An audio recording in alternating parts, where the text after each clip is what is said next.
Until the Second World War, Canada's relationship with its Arctic territories and the Inuit who lived there had largely been one of indifference. Inuit were subjected to intermittent interests as subjects of ethnographic study and partners in the fur trade, but little more.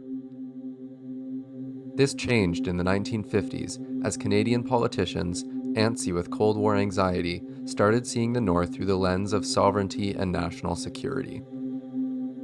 This documentary will explore what happened to Inuit communities, people, and constitutional orders as the Arctic came to be seen by colonial governments as a domain of international competition and was subsumed by the blind logic of war.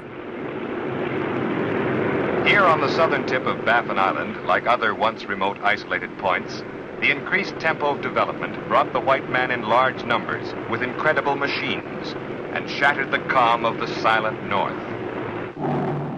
Canada's nation-building campaigns in the North were supported by the federal government's media production branches, including the National Film Board, or NFB. During the Cold War, the NFB produced many propaganda films about the Canadian Arctic, espousing the virtues of Canada's air defense systems, its development of infrastructure on the northern landscape, and its programs to assimilate Inuit people into the settler Canadian nation. In the 1990s, the NFB started to fund more films produced by the Inuit and other Indigenous groups, which were more critical of Canada's colonial activity, such as 1995's Broken Promises, the High Arctic Relocation. This short documentary will use footage from both eras of NFB filmmaking, juxtaposing the narratives presented by the colonial authorities and the people they sought to subjugate. The film will also draw from the final report of the Qikiqtani Truth Commission, an Inuit-led inquiry into the impacts of colonialism on the Inuit during the Cold War.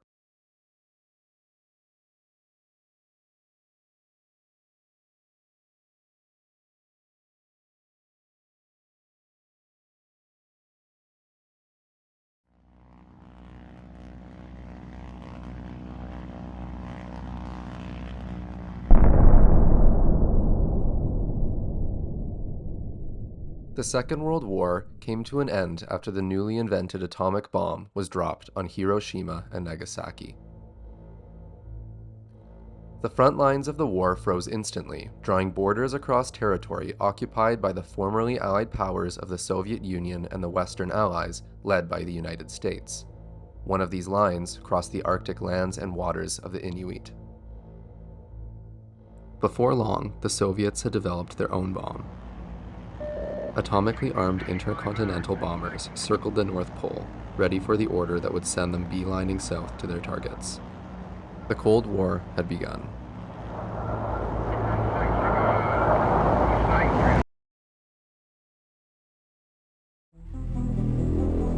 From Stettin in the Baltic to Trieste in the Adriatic, an iron curtain has descended across the continent. I am convinced that there is nothing they admire so much as strength.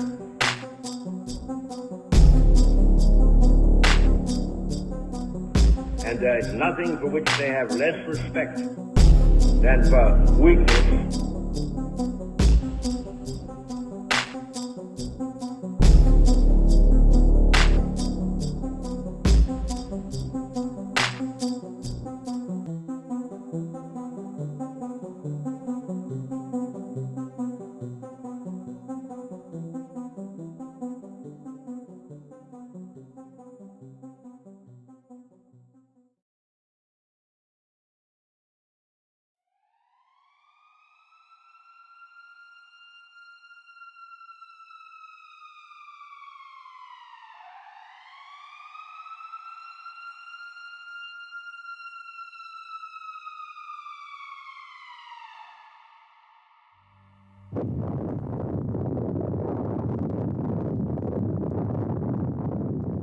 In the early 1950s, a series of thermonuclear tests made the American administration realize that radioactive fallout was a more serious problem than they had previously thought. If one hydrogen bomb was detonated over New York City, millions would be exposed to fatal radiation doses. This revelation prompted the United States to build a distant early warning line, or DEW line, across the high Arctic to detect enemy aircraft crossing the Arctic Circle. The DEW line was a series of radar stations that would provide a 2-hour warning of Soviet bombers flying over the Arctic before they reached the continental United States. It was composed of 63 sites stretching across 400 kilometers from Alaska to Iceland. Canada and the United States had signed the Ogdensburg Agreement in 1940, which stated that the two countries took joint responsibility for the defense of North America as a whole. This meant that the United States had grounds to flood Canadian territory with troops and materials in the name of continental defense.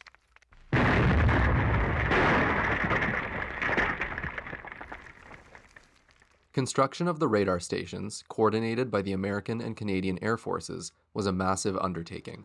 Construction involved 23,000 workers, 45,000 plane loads of equipment, and 284 million liters of fuel. The influx of Southern workers and the material goods they brought dramatically changed the economic, social, and environmental landscape of the Arctic. Before the mid-20th century, Canadians in the South generally thought of the Arctic as a combination of virginal wilderness and barren tundra, attached to the nation but not inhabited by it. In the Cold War context, this no man's land became a defensive liability, one that could be occupied by enemy forces. These feared enemy forces initially took the shape of the Soviet Union, but as more and more American troops and hardware populated the North, Canadian anxieties started to suspect their allies of plotting a northern land grab.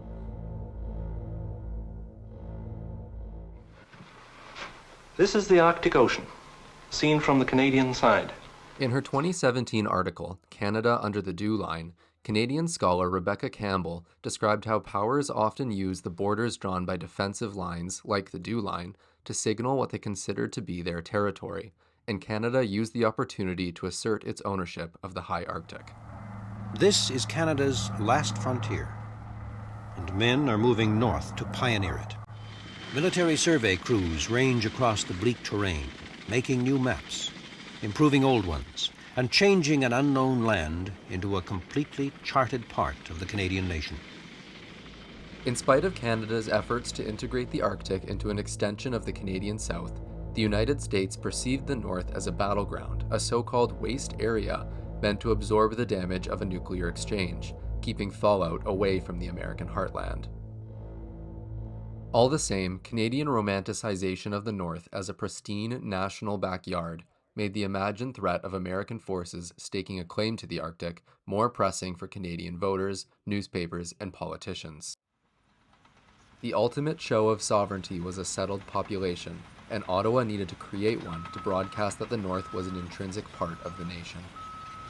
Pond Inlet will one day become a major Arctic community, lying midway between the extensive natural gas reserves of the Queen Elizabeth Islands.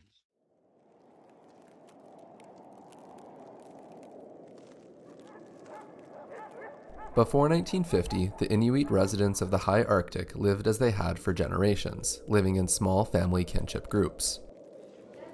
In those days, we did not depend entirely on the Hudson's Bay. We were living out of the land, much more than we were getting our supplies. We used to go to the Hudson's Bay store to get a flour, tea, those little things. But they were not our main food. We survived from the land. We've been surviving from the land for centuries.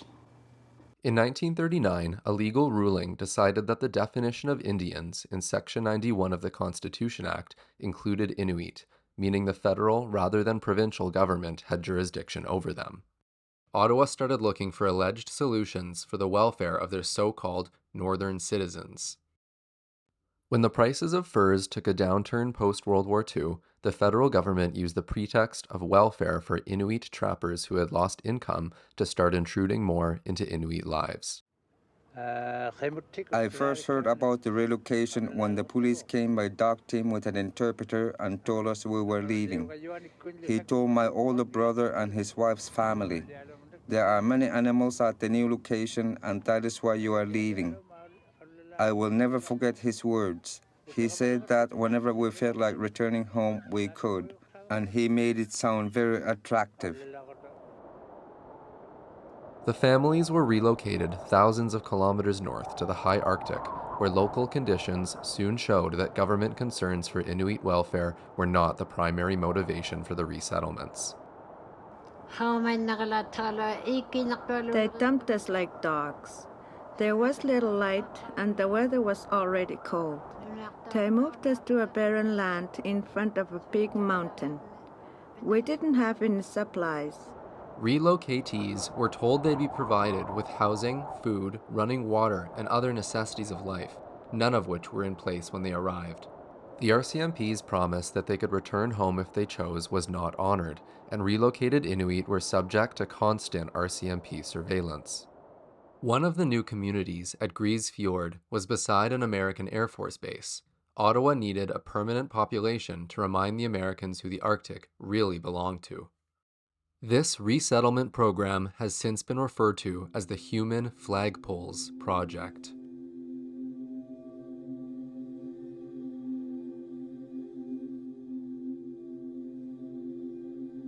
To understand the process of colonization, it is helpful to understand the concept of constitutional orders.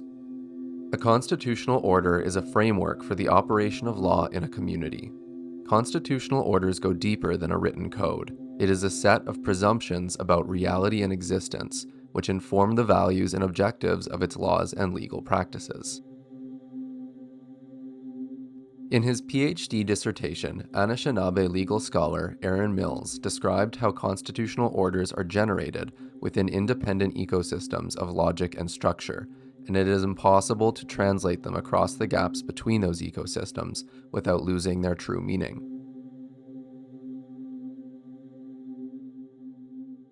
They developed no system of chiefs or leaders with authority over the group. A law or legal practice from one constitutional order may not be recognized as a law or legal practice by someone from the outside. When one constitutional order has power over another to create and manage the framework that the second constitutional order operates in, the latter cannot operate its own laws, only mistranslated shadows of them, distorted beyond meaning to fit into the structure of the dominant constitutional order. Mills refers to this process as constitutional capture. Constitutional capture was a prominent force in the rise of the Canadian settler state, as European ways of thinking approached Indigenous worldviews with a presumed superiority, leading to two-dimensional perceptions of deeply nuanced values and teachings.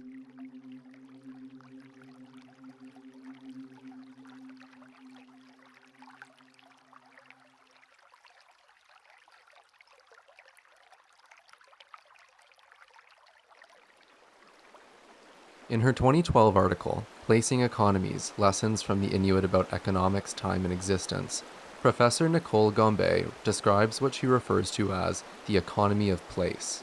In Inuit communities, the importance of hunting, fishing, and trapping encourages a cyclical understanding of time because people are immersed in ecological cycles. The Arctic environment can change rapidly, resulting in a worldview that is less likely to understand time and place as permanently fixed and predictable, and is conscious of a constant state of flow. Paradoxically, this constant state of flow encourages people to live in the present. In contrast, colonial officials came from a society that fought against the flow of time, attempting to control future outcomes with systems like stock markets and insurance companies. Gombe refers to this mindset as the imperialism of probabilities, which sought to deny the limits imposed by the universe and, quote, colonize the future. Colonial authorities applied their Eurocentric conceptions of progress to label Inuit economies and constitutional orders as primitive and set about dismantling them. For example, in Inuit culture, names are conceived of as vessels for the bearer's spirit, or atik. Newborns inherit the atik of a deceased person, and the two become saunik, namesakes who are spiritually linked together. The relationships between saunik transcend the limitations of Western understandings of gender and family relations. When colonial authorities encountered Inuit naming conventions, they forcibly assigned Inuit with Western-style first and last names, breaking the cycle of the Atik and replacing it with a simple system of identification. The violent breaking of intergenerational memory and practice was part of a wider agenda of forced assimilation, enabled by an understanding of naming constrained to Western constitutional orders. The Eskimos do not yet think as we do. They look with nostalgia to the life of the hunter, the old way. But they feel a subconscious sense of security in the new way. Over here, we're going to build a nursing station. And further along the gravel ridge where the 2 tents stand, we will build a 2-room school. The federal government incentivized Inuit to move to designated communities with false promises of affordable housing. Many of these communities happened to be close to military installations like the Dew Line. The Eskimos seem unconcerned with the impact that the new strip will have on the lifestyle of their community. No longer do they walk the tightrope of survival during the extreme winters. They welcome the new security. But the 20th century has arrived, and the northern people are a part of it. Construction and maintenance of military infrastructure was expected to create jobs for the Inuit and replace the local land-based economy. However, there were not enough jobs to sustain the relocated people. Settlement location criteria prioritized sea and plain access over hunting and fishing grounds, meaning Inuit were removed from sources of subsistence. Many became dependent on state welfare as a result. Before 1950, there were over 100 identified places where Inuit lived in the Baffin region alone. By 1975, almost all of the Inuit in the area had been collected into 13 permanent settlements established by the federal government. Communities struggled when they were grouped together in hamlets much larger than the size of the groups they had formerly lived with. Having strangers for neighbors was a drastic change for their communities of kinship groups, and social controls broke down as community dynamics were thrown off. In the settlements, Inuit laws and customs were not respected. Everyone was expected to conform to Western social norms, and the Inuits' dependence that Southern institutions had cultivated meant that they were subject to paternalistic attitudes and policies. They provide a source of inexpensive local labor, quick to pick up imitative skills. These initiatives to transform the Inuit way of life were sudden and absolute, with no process of transition and no consultation with the Inuit whatsoever. Why, that's a long time. Which would you rather be doing, hunting and trapping or working at the base?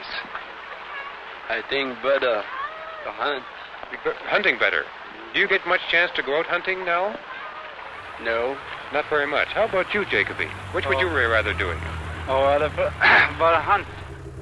The 1973 National Film Board production, Labrador North, which documented relocated Inuit in the community of Nain, Labrador, demonstrates how constitutional capture affected local governance. Committees always followed confusing Western procedures and principles, and were not accommodating to Inuit laws, so Inuit voices were often not heard. It's all outsiders. They have camps on, I think, the best rivers in Labrador. There's more or less just the scraps left. That's why councils, they sit down and work hard and learn themselves the function of council. And you can yourselves break down the system you're complaining about. Do you follow that?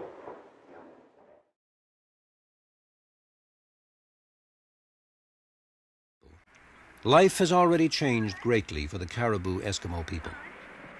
Once nomadic, they were settled here by the federal government in 1959. Given a choice, few would return to the hardships and insecurity of following the caribou. These happy children will feel the full impact of the changes the airstrip will superimpose on their parents' way of life. With schooling and training, the adjustment is made easier, and the Eskimo people of the future will be able to have the best of both worlds. Schooling in the communities was designed to create a generational gap that resulted in the loss of cultural teachings, values, beliefs, and skills. The curriculum typically had nothing to do with life in the North and was exclusively taught in English. That they spoke Inuit again, they were forced to eat a bar of soap. It made them throw up for 2-3 days. And they were told that is because you spoke of a evil language that we were no longer supposed to speak. Reports from American bases started describing worsening health conditions among relocated Inuit. The bad publicity embarrassed Ottawa into providing health care. Even this served as a state tool of assimilation. A new Canadian citizen is registered in the Mounties office. A medical patrol ship, the C.D. Howe, screened and detained sick people without explaining what was going on and shipped them south to hospitals for months or years. When I had to leave for the hospital, I was scared. I didn't want to leave my family, but I wanted to get well. Many of our families had to spend a great deal of time in the hospital. So a lot of us grew up without the care of our mothers. Most of us children were motherless one way or another. Pediatric patients, separated from their families, were seriously abused in the hospitals, and their records were often lost, leading them to be discharged in random communities without notification to their families. Children were sometimes forcibly adopted by hospital staff, and the families of those who died in care were often never notified.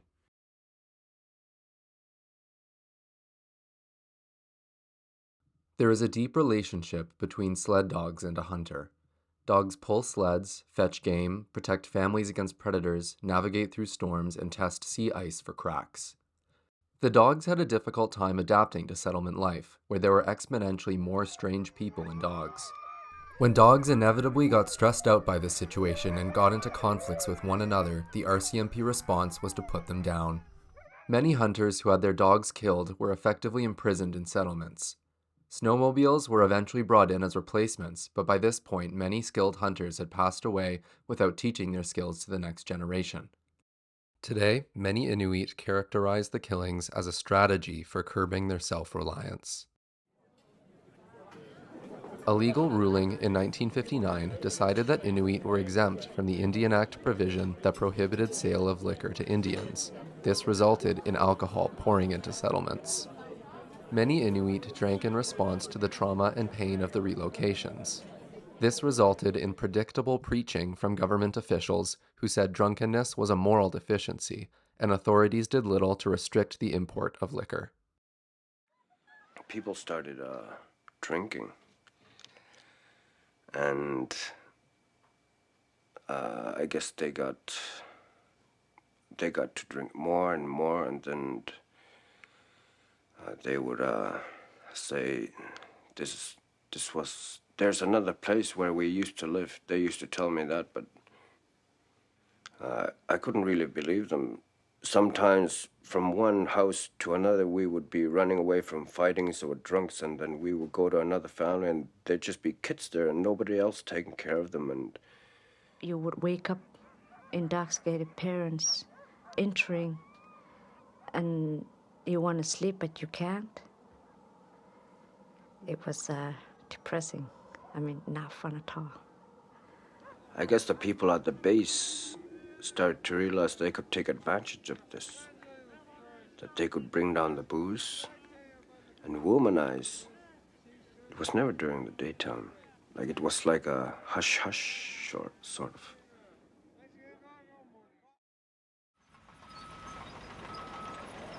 Just as Ottawa's security needs were blind to the realities of the Indigenous people who found themselves on the front lines of the Cold War, so too did it roll over the land with little regard for its well-being.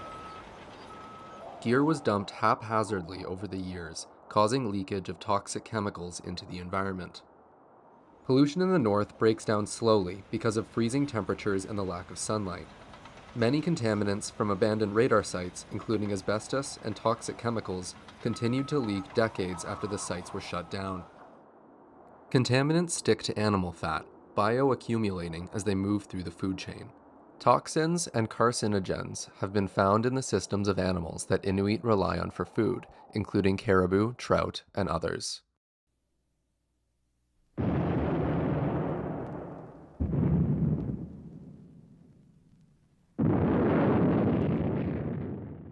The The DEW line became operational in 1957, just in time to become obsolete as intercontinental ballistic missile technology replaced bomber planes as the preferred way to use nuclear weapons. By 1963, more than half of the 42 stations in Canada had been abandoned, and the last station shuttered in 1993.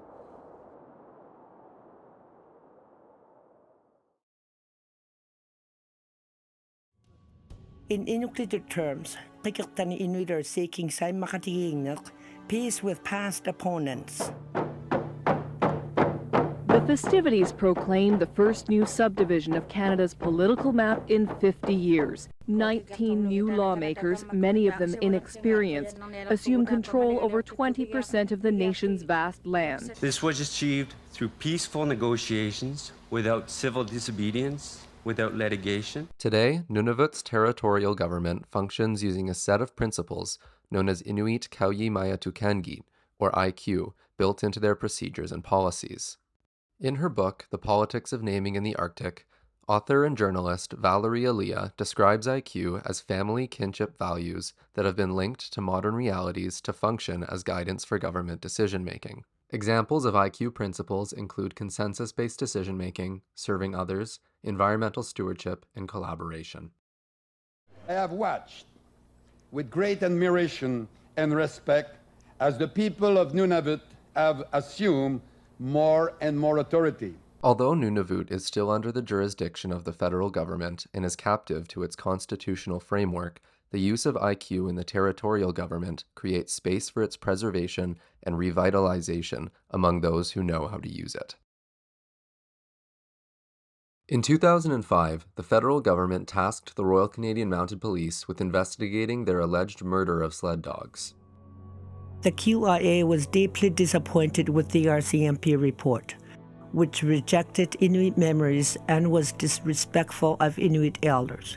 More importantly, the QIA believed that the RCMP report missed an opportunity to heal the relations between Inuit and the government authorities.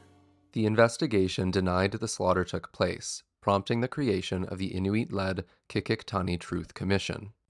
Well, the Commission's mandate was to look at what happened in that period of Canada's history from 1950 to 1975 in the Eastern Arctic. It was a period of transition, not only for Inuit, but also a period of transition for Canada.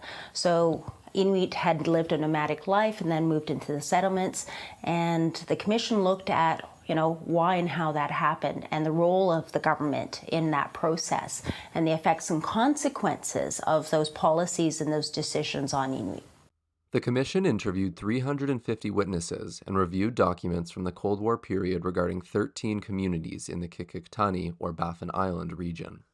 What we want to do is to offer some guideposts for Chalunat, in other words non-Inuits, and Inuit peoples in the delivery of government systems to communities. How can you learn from past mistakes? The Commission will contribute to the healing process by developing recommendations that will promote reconciliation. These recommendations are grouped in 4 subject areas: acknowledgement and healing of the past wrongs, strengthening Inuit governance, strengthening Inuit culture, and creating healthy communities. The Government of Canada starts by simply saying, we acknowledge this history and we are sincerely sorry. In 2010, the federal government announced a funded partnership to, quote, build a long-term and sustainable response to the Qikqtani Truth Commission's findings and recommendations. Canada's fleeting security needs in the mid-20th century completely changed the trajectory of history for the Inuit. The Cold War created a security interest in the Inuit homeland as the global split between East and West cut through the Arctic. The resulting American military presence in the North made Canada nervous and led them to take action to assert their proclaimed sovereignty within a militarized context. This assertion resulted in constitutional capture, in which Inuit lives came to be seen through the lens of Canada's sovereignty and security agenda. Much of constitutional capture is inherently invisible to people outside the captive constitutional order, as that order's very existence is only visible to the people who were raised in it, and have the lens needed to make sense of its forms. Once that lens is gone due to broken links in a constitutional order's intergenerational memory, the perceived object's true meaning is lost in translation forever. That was the ultimate goal of Canada's assimilation policies, which sought to break connections between Inuit and their land, their ancestors, and one another. Inuit are now piecing together stories and initiating healing for their communities and land. It is the responsibility of settler Canadians to support this healing and to remember how the runaway escalation of interstate hostility leads colonial governments to violently and carelessly uproot Indigenous people in the name of security interests.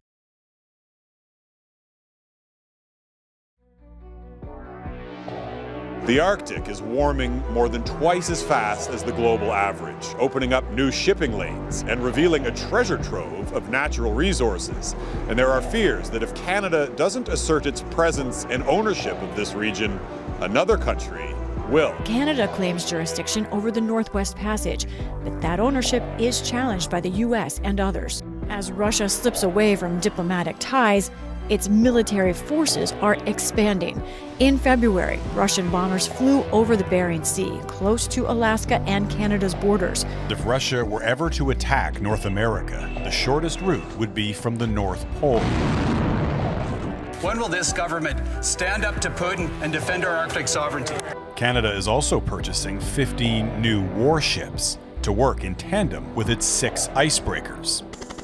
Kenny says Operation Noble Defender has been in the planning for months and isn't a direct response to the war in Ukraine, where Arctic security is on the minds of many Canadians. In its last budget, the federal government committed $252 million towards modernizing NORAD and supporting continental defense capabilities over 5 years.